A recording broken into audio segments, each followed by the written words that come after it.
우리 하나님의 말씀 보겠습니다. 레위기 8장 10절에서 13절까지 말씀입니다. 레위기 8장 10절에서 13절까지 말씀입니다.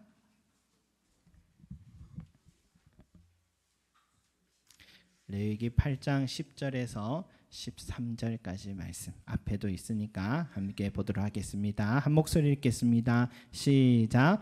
모세가 관유를 가져다가 성막과 그 안에 있는 모든 것을 발라 거룩하게 하고 또 제단에 7번 뿌리고 또 그 제단과 그 모든 기구와 물두멍과 그 받침에 발라 거룩하게 하고 또 관유를 아론의 머리에 붓고 그에게 발라 거룩하게 하고 모세가 또 아론의 아들들을 데려다가 그들에게 속옷을 입히고 띠를 띄우며 관을 씌웠으니 여호와께서 모세에게 명령하신 것과 같았더라. 아멘. 여러분, 우리가 8장 레위기 8장을 보면 모세가 온 회중들이 보는 앞에서 지금 아론과 그의 아들들에게 제사장 위임식을 진행하고 있음을 보고 있습니다. 먼저는 이 사람들을 물로 깨끗하게 씻겼습니다. 그리고는 이 아론과 그의 아들들에게는 이 제사장의 예복을 입혔습니다. 특히 이 대제사장의 예복이 가지는 의미는 다채로운데요. 우리 한번 지난주 그림 또 한번 같이 다시 한번 볼까요? 머리에 쓴 이 관에는요, 이 금패가 있는데 여호와께 성결이라는 글씨가 쓰여 있습니다. 또 제사장의 삶은 항상 하나님 앞에 성결해야 된다라는 것을 뜻하는 그런 금패를 알 수 있겠죠. 그리고 이 세마포 같은 속옷을, 흰 속옷을 먼저 입은 후에 그 위에 청색 이 겉옷을 입습니다. 이 겉옷 아랫단에는 석류 모양의 방울과 금방울이 달려 있어서 움직일 때마다 소리가 납니다. 그리고 이 화려한 무늬의 장식이 달린 에봇을 이 청색 겉옷 위에 또 입는데 이 에봇의 가슴 부에는 흉패가 있고 저 흉패에는 12지파 이름이 새겨진 12개의 보석이 박혀 있습니다. 또 그 흉패 속에는 우림과 둠밀이라는 2개의 돌이 있는데 이 2개의 돌은 하나님의 뜻을 묻는 제비와 같은 역할을 한다 합니다. 그래서 흉패 12개의 돌은 뭐냐? 제사장이 백성들의 삶을 다 책임지고 있다, 그런 뜻을 갖고 있고, 흉패 속의 2개의 돌은 제사장은 백성들의 길을 하나님께 묻고 그 길을 안내하는 그러한 사명을 가진 자다라고 우리가 지난주에 그렇게 함께 배웠습니다. 그런 후에 오늘 읽은 말씀이 이제 모세가 기름을 가지고 이제 성막의 다음 그림 한번 보면요, 성막의 모든 기구들에게 이 기름을 바릅니다. 기름을 바른 후에 제사장들에게 이제 기름을 붓는 의식을 가지는 시간이에요. 여러분, 이 기름을 관유라고 그렇게 부르는데, 관유는 바로 감람류, 올리브유에다가 하나님의 명하신 각종 향료들, 모략, 육개, 창피, 계피, 이것을 첨가해서 제조한 것이다. 그래서 그 관유 기름을 가지고 법궤, 분향단, 성막 안에 있는 떡상, 등대, 그리고 성소와 지성소에 있는 물품들의 기름을 바릅니다. 특히 번제단에는 7번을 이 기름을 뿌린다 합니다. 완전수레하죠, 7은.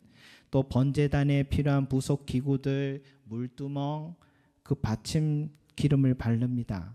또 이렇게 성막과 성막 안의 기구들, 제사드리기 위한 모든 부속품들을, 그리고 물두멍에 이 기름을 바른 후에 이제 제사장의 머리에 관유 기름을 붓는 의식을 합니다. 여러분, 기름은요, 왕, 제사장, 선지자를 위임할 때에 불을 또 붓는 의식입니다. 그런데 오늘 이 제사장의 위임식에서 이 성막 기구에 바르고 제사장의 머리에 부은 이 기름은 더 깊은 의미를 갖고 있습니다.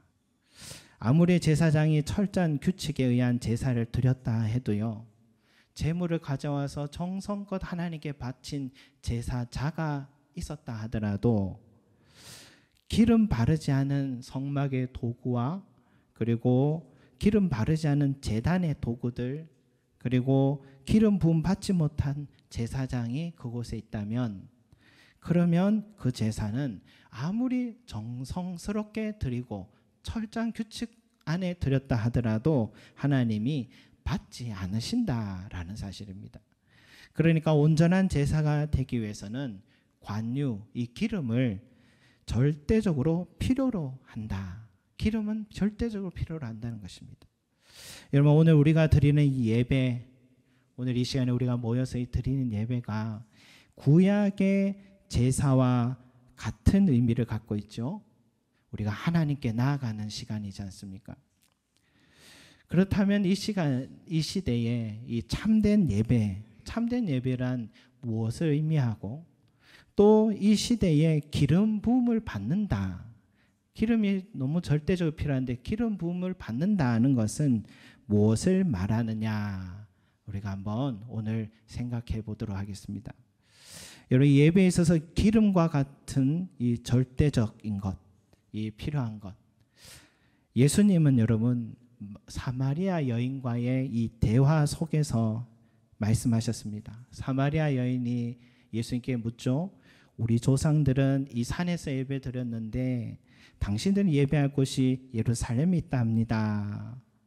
하면서 여인은 예배의 형식과 절차의 중요성을 따지고 있습니다.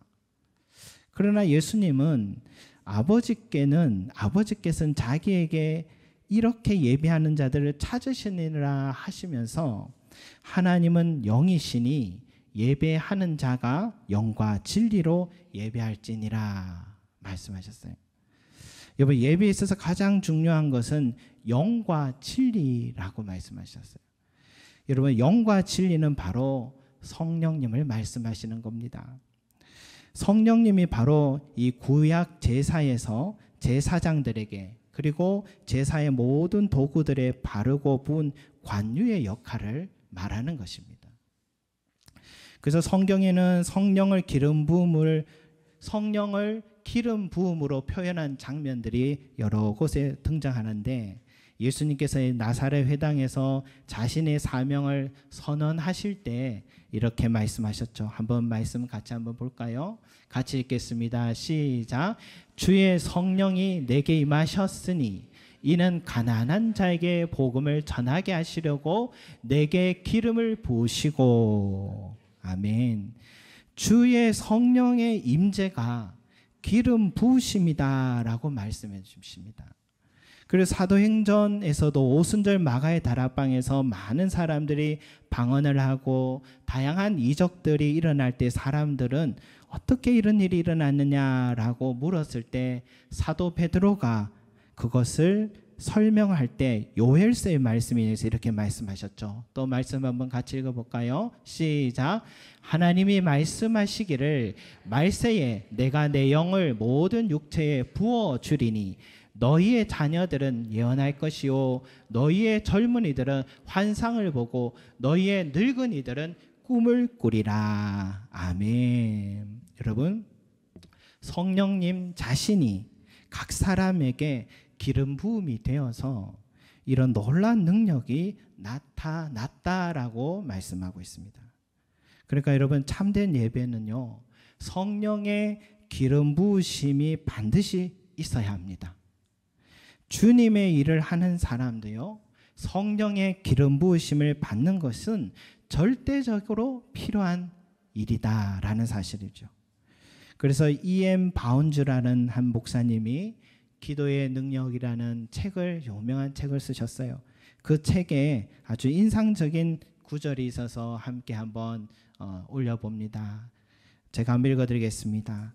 오늘날 교회가 필요로 하는 것은 더 많은 기계나 더 좋은 기계도 아니요 새로운 조직도 아니요 기발한 방법도 아니다. 교회가 필요로 하는 것은 성령이 쓰실 수 있는 사람, 즉 기도의 사람, 기도에 능한 사람이다. 성령은 방법을 통해서 흘러나오지 않고 사람을 통해서 역사하신다. 성령은 기계에 임하지 않고 사람에게 임한다. 성령은 그에게 기름을 붓지 않고 사람에게, 그것도 기도의 사람에게 기름을 부으신다. 아멘. 여러분, 우리는 예배를 드릴 때에 늘 기계를 탓하게 됩니다. 또 교회를 세울 때에 조직을 탓하게 됩니다. 또 기발한 아이디어를 탓하게 됩니다. 그런데 그게 아니라 기름 부으심에 있다. 기름 부으심이 있다 말합니다.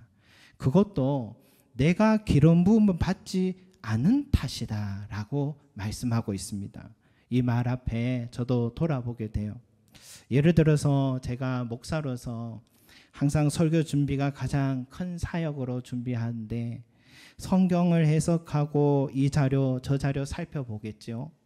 그리고 원고에서도 군더더기 없게 작성도 하겠죠. 그리고 강단에 설 때는 머리에 기름도 바르고 옷도 단정하게 하고 말을 할 때는 강약을 조절하고 표정 하나하나를 놓치지 않고 성도들의 시선까지 잘 고려해서 설교 시간을 잘 마쳤다고 합시다. 누가 봐도 잘한 설교입니다. 그러나 여기에 성령의 기름 부으심이 없다면 아무리 잘한 설교일지를 몰라도요, 여러분, 옛날에 그 매끄럽지 못한 그 투박한 어투로 성령의 기름 부음을 받아서 수많은 사람들을 회개케 하고 변화시켰던 이 베드로의 설교에 비하면 아무것도 아니라는 것입니다. 설교자는 반드시 기름 부음을 받아야 한다라는 것 사실입니다.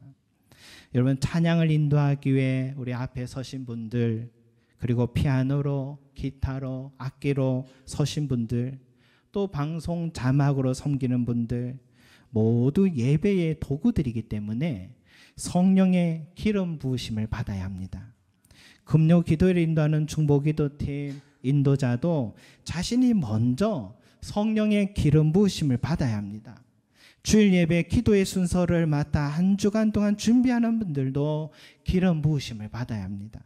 순장 교사로 섬기는 분들도 성령의 기름 부으심을 받아야 하지만 내게 맡겨준 그 영혼, 그 어린 학생들도 변화가 일어나고 회개가 일어나고 살아나는 것입니다. 제사의 도구들, 또 제단의 도구들의 관유를 뿌리고 바르듯이 예배를 위한 모든 준비자들은 모두 다 기름 부으심을 받아야 하는 것입니다. 그런데 여러분, 성령의 기름 부으심을 어떻게 받느냐? 아까 전에 그 E.M. 바운즈 목사님의 글 속에 담겨 있죠. 성령은 계획에 기름을 붓지 않고 사람에게, 그것도 기도의 사람에게 기름을 부으신다 라고 말씀했어요. 그러니까 기도할 때에 성령은 우리에게 기름 부어주십니다. 가만히 보십시오. 오순절 마가의 다락방에 성령의 기름 부으심이 어떻게 일어났느냐. 그 다락방에 있는 사람이 120명이나 됐습니다. 그들은 오로지 기도에 힘쓰더라 라는 말씀이 있어요. 오순절은요, 예수님이 부활하신 후 50일째가 오순절입니다. 부활하시고 예수님 40일 동안 이 땅에 계시다가 승천하셨고 50일 될 때까지 열흘 동안요, 이 사람들은 한 자리에 모여서 오로지 기도에 힘썼다는 것입니다. 열흘 동안, 그것도 여러분 지속적인 기도, 이 지속적인 기도를 계속해서 드렸던 것이죠. 예수님께서도 성령의 기름 부음을 받기까지 40일 동안 금식하고 간절히 기도했습니다.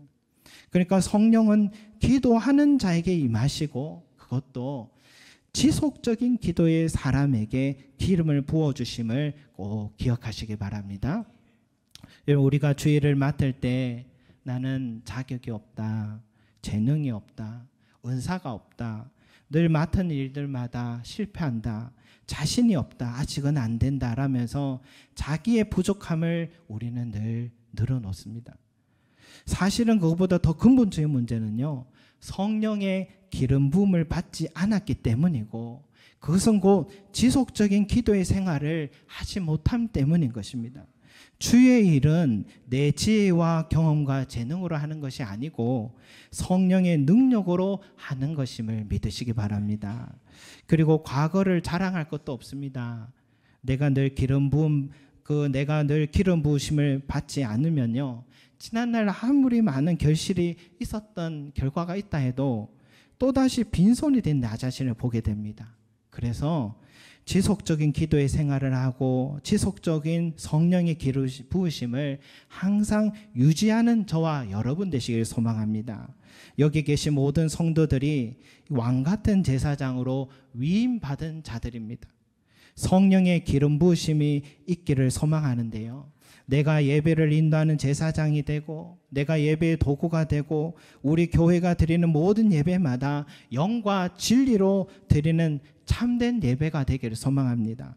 설교자인 저에게도 성령의 임재가 충만해서 때로는 고난과 슬픔 속에 있는 자에게 위로가 되고, 때로는 갈 길을 알지 못해 답답한 심령에 예언의 말씀이 되고, 또 때로는 심령 골수까지도 찔러 쪼개미 있는 회개와 변화 역사라는 그런 설교자가 될 수 있도록 기도해 주시기 바랍니다.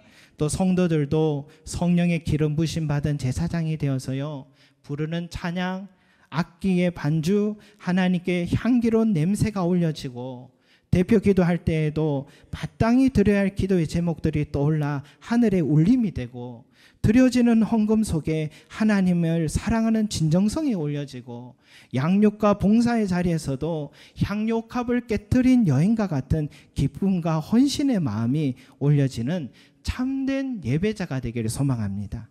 그래서 여기 계신 모든 성도들은요, 단 한 사람도 예배의 참석자가 아니라 모두 기름 부음 받은 제사장적 사명을 잘 감당할 수 있는 자들이 되기를 소망합니다.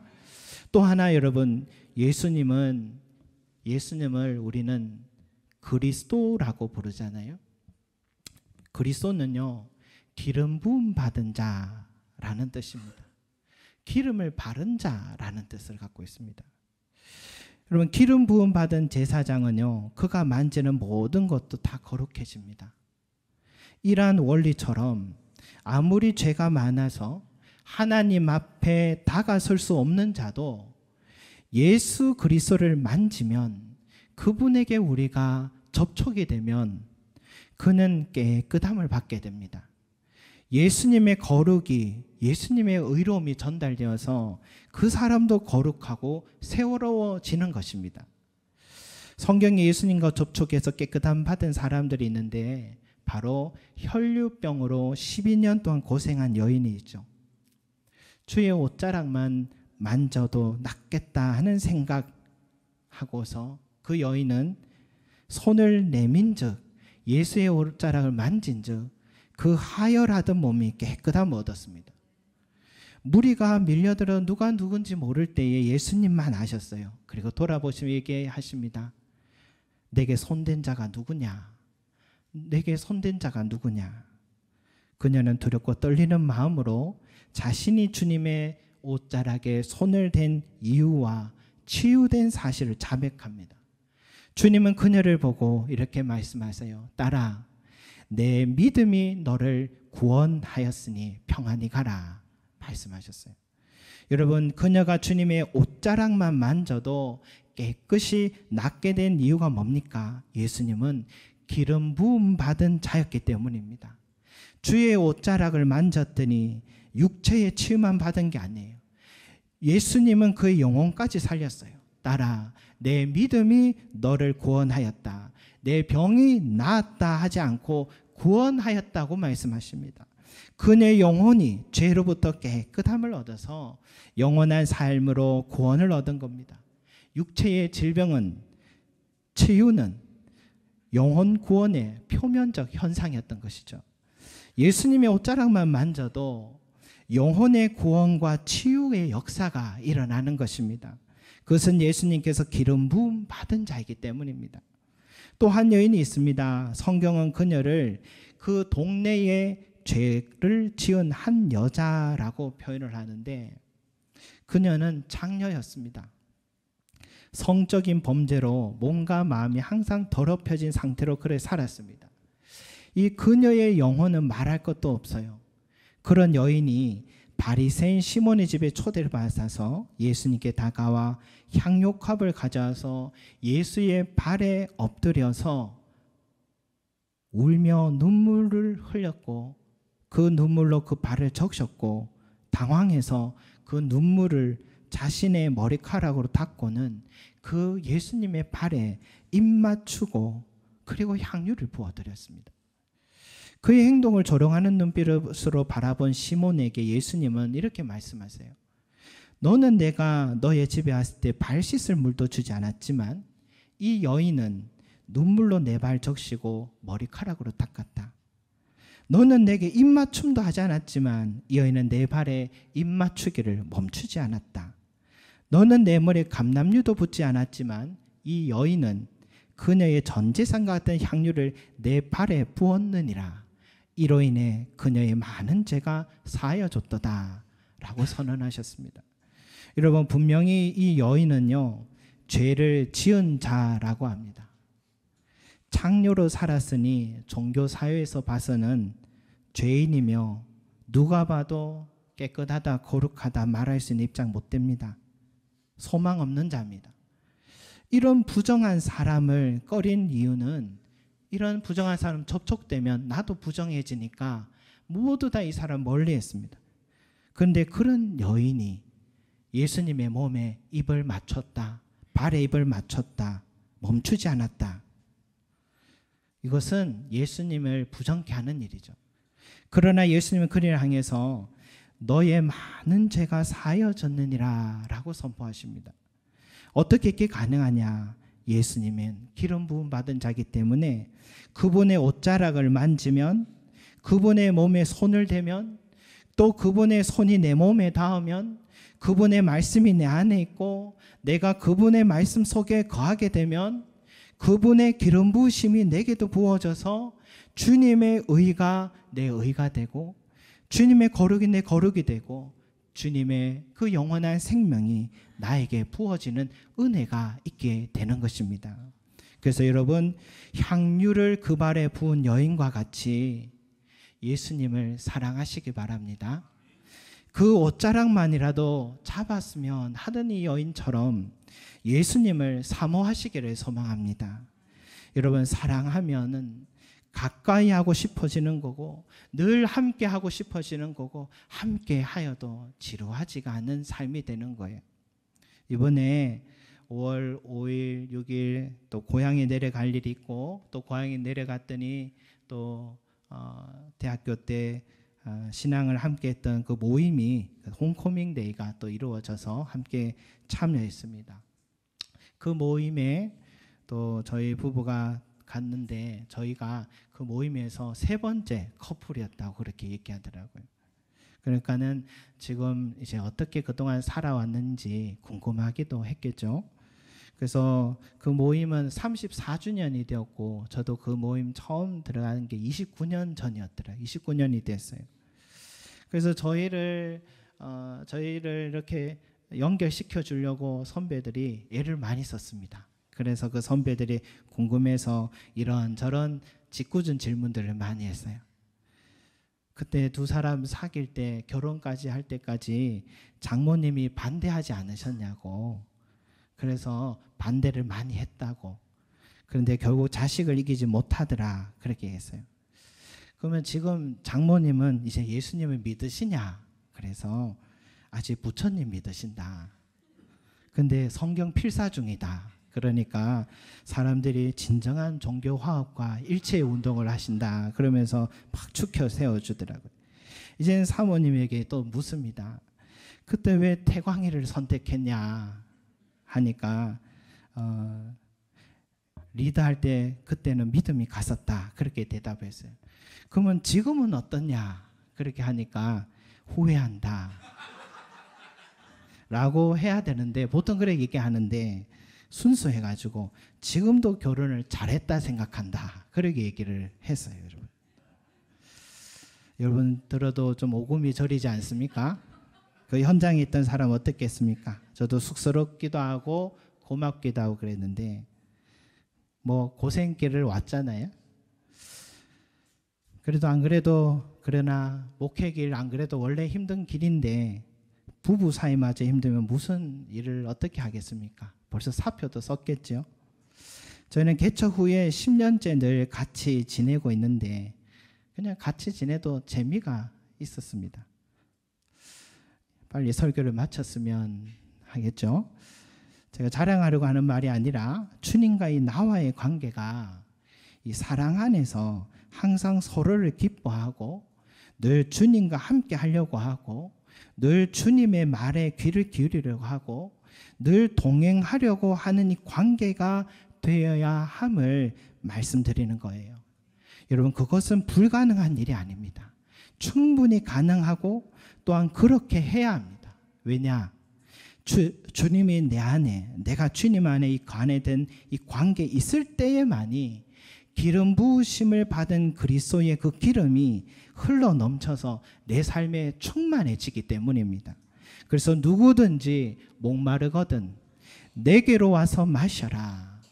나를 믿는 자는 성경의 이름과 같이 그 배에서 생수의 강이 흘러 넘치리라 약속하셨습니다. 여기에서 이 생수는 바로 성령의 기름 부으심을 말하는 것입니다. 그래서 예수님과 함께하는 자에게 주시는 이 기름 부으심, 여러분 항상 주님께로 우리가 나아갈 때 얻을 수 있는 이 기름 부으심인 줄 믿습니다.